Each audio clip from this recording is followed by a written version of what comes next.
बिल्कुल स्वस्थ लड़की गई है, सब कुछ सही रहा।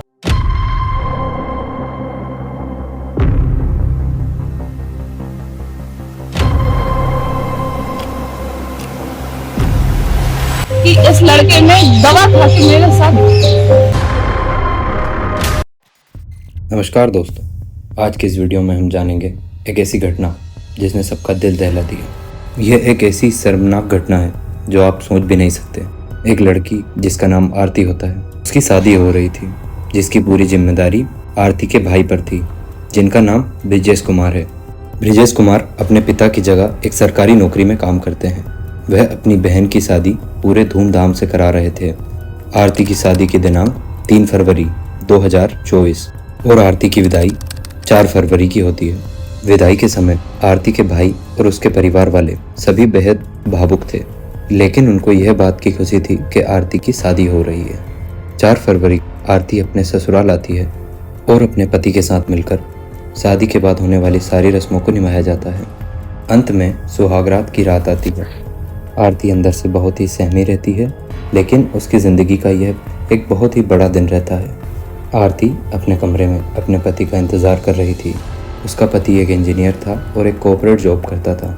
दूल्हा कमरे में आने से पहले अपने दोस्तों या किसी की बात के बहकावे में आके शक्तिवर्धक गोली ले लेता है और दूल्हा कमरे में आता है। फिर जो रात प्यार मोहब्बत के साथ गुजरनी थी, वह आरती की चीखों और दर्द के साथ गुजरती है। अगले दिन आरती के मना करने पर भी वह उसके साथ उसी तरह व्यवहार करता है। आरती का स्वास्थ्य धीरे धीरे बिगड़ने लगा था, पर आरती का इलाज नहीं कराया गया। आरती यह बात अपनी शर्म के मारे किसी को नहीं बता सकती थी। जब आरती की तबीयत थोड़ी ज़्यादा बिगड़ने लगी, तब वह दूल्हे की बहन से इस बात की चर्चा करती है और कहती है कि मेरी थोड़ी तबीयत ठीक नहीं है।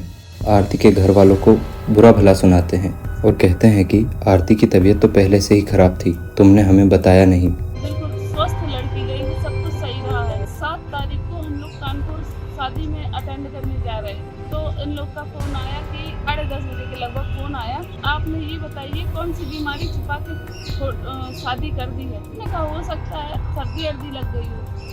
तो इन्होंने स्वयं नहीं दिखाया, वहाँ पे वो फोन करके भेज रहे हैं और ही चले गए कानपुर से। शादी से पहले इस बात की कोई जानकारी नहीं थी और उनसे 10 लाख रुपयों की मांग करते हैं। यह फ़ोन 7 फरवरी सुबह 10:30 बजे आरती के घर वालों की तरफ जाता है। आरती का भाई ब्रिजेश अपने परिवार को लेके कहीं जा रहा था, लेकिन वह जैसे ही ये सब खबर सुनता है, उससे रहा नहीं जाता और वह आरती के यहाँ आ जाता है और देखता है कि आरती की तबीयत ठीक नहीं है। तो उसी दिन 7 फरवरी को वह अपनी बहन को कानपुर के एक प्राइवेट नर्सिंग होम में एडमिट करता है। तो हम इनको कानपुर लेके गए और वहाँ पे ना इन्होंने कोई पैसा खर्चा किया ना कुछ किया, सब हम ही करते रहे। और ये 10 लाख रुपए की मांग कर रहे थे कि हमको 10 लाख रुपए दो।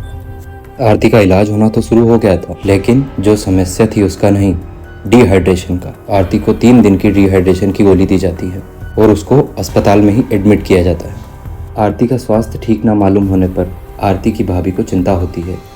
जब आराम नहीं लगा तब मैंने लड़की को जोरबस पूछा कि क्या समस्या है। तब उसने हमको रियल समस्या बताई कि इस लड़के ने दवा खा के मेरे साथ संबंध बनाए। वह अपनी भाभी को सारी बातें बताती है, उसके साथ किस प्रकार व्यवहार किया गया, कैसे उसके वो 3 दिन गुजरे, क्या क्या उसके साथ हुआ। जैसे ही आरती की भाभी को यह सब जानकारी मालूम होती है, आरती का इलाज शुरू हो जाता है। इस बार आरती का सही इलाज शुरू होता है, लेकिन आरती ये दर्द और सहन नहीं कर पाती। वह इस दर्द से बहुत ज़्यादा परेशान थी। यह दर्द उसके लिए असहनीय था।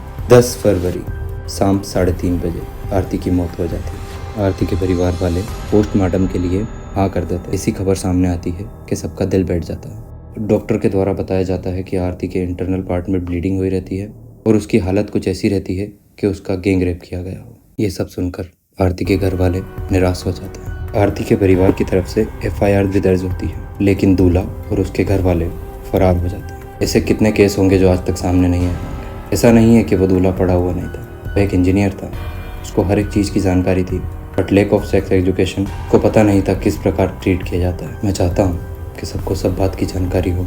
जीवन बहुत छोटा है, इसलिए सबके साथ प्यार मोहब्बत से रहें। धन्यवाद।